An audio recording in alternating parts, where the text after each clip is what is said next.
I'll do a little inspirational kind of music for you. This is a prayer. It goes like this. Oh my God, my dope one, my king, my guitar. Oh, what can we bless my thanks to thee? I was heedless and bound, free from me. I had turned back from thee, thou didst grace and save me. You turned on thee, I was wounded, that does quicken me with all your blind. I was lifted and bound, this is by me, no cry ever lives in no God of me. And I'm all merciful. Oh my God, my adored one is thee.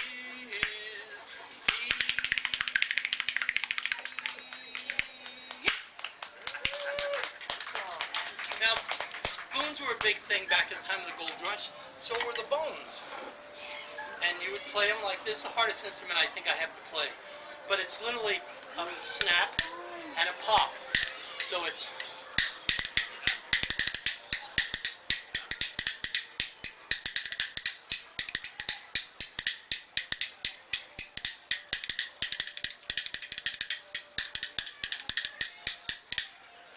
So these were a big instrument too. Same with the rest of all these instruments. They were kind of instruments we would have played back then. Same with the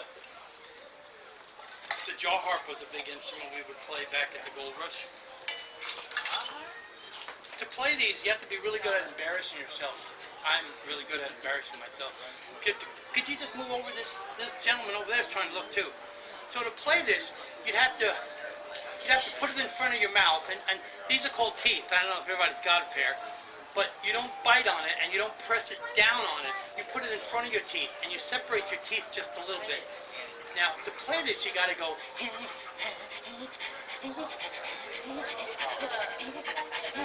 I'm embarrassed, but I'm good at it, okay?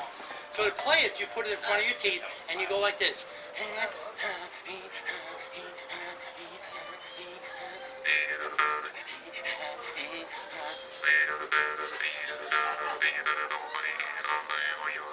And that's how it's played. You want to do a song with me? Yeah, let's do a song together. I say turkey in the straw, you say turkey in the hay. I say turkey in the hay, you say how do you know? Okay, let's try it. Turkey in the straw, turkey in the hay. Well, thanks for asking. I'll show you. It goes like this.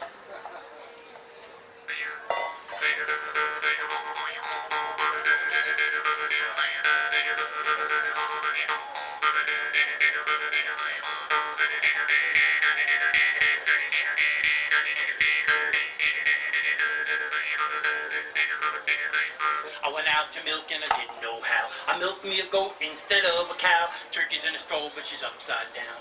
Ice up a leg and we'll have another round. A turkey in a straw. Turkey in the hay.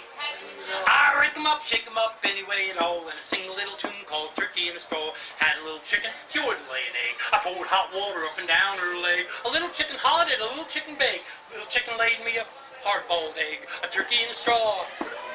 A turkey in the hay. I rake 'em up, shake 'em up, anyway at all, and I sing a little tune called Turkey in a Straw. Had an old rooster, a little country store, and he on the counter, and he on the floor, and he and the sugar, and he shook it on the bread. I hadn't dumped it up on my head. A turkey in a straw, a turkey in the hay. I rake 'em up, shake 'em up, anyway at all, and I play a little tune called Turkey in a Straw.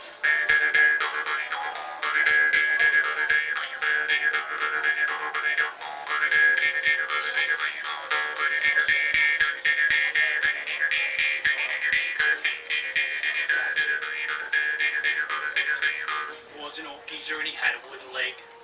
And we wouldn't let him ride, we wouldn't let him beg. He grabbed a couple spools and an old tin can and he made a little cart and the darn thing ran. Turkey in the straw, a turkey in the hay. I rake 'em up, shake 'em up, anyway at all, and I sing a little tune called Turkey in the Straw. Old Farmer Brown had an awful scare. Chased 12 miles by a grizzly bear. Roar! People thought he was out of his mind, running 12 miles with a bear behind. A turkey in a straw, turkey in hay. I rake 'em up, shake 'em, petty weight all, and sing a little tune called Turkey in a Straw. Turkey in Hangtown, got Turkey and hay, I rig 'em up, shake up, anyway, and all, and sing a little tune called Turkey in a Straw.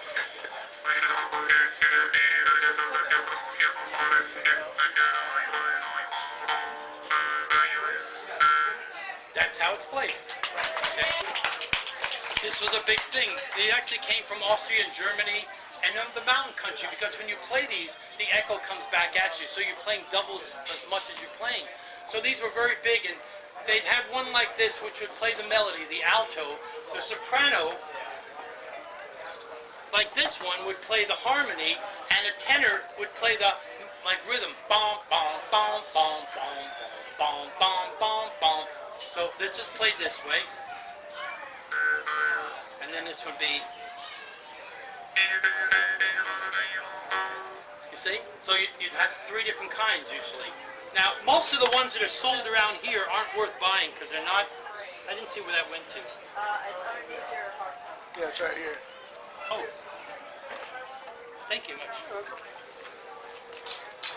But you really want to get one if you can, stamped Austria. They make the best ones.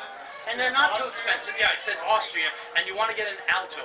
If the guy selling you don't know what is an alto, say, I'll get it somewhere else, because you want to get one that sounds like an instrument, not one that just goes boing, boing, you know. Let me tell you, does anybody know what this would be for? Well, this is what most doctors would have given you if you had a lot of pain. About 2 drops of this stuff in water, you would take it usually, and that would put you out for the rest of the night. Basically, this is what was big during the time of the gold rush. It was literally opium is what it was in liquid form. And this is what the doc... Now, some fool said, you ought to try one of these. I have no idea what you do with this stupid thing. I can't imagine. Scrape your face or... No. Did you guys know how we had started a fire back then? Most people wondered on making a fire. A fire would have been like this, okay? A flint...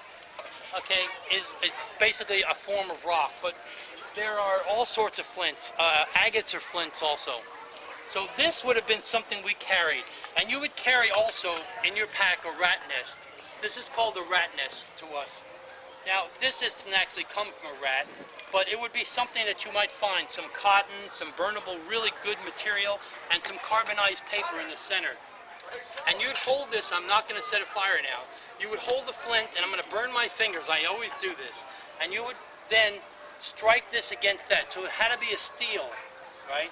Not just iron, it had to be steel, and you then would just, I don't know if you can see the sparks, it's burning my finger, you would hold this in your hand, and you'd have a bunch of kindling right in front of you then.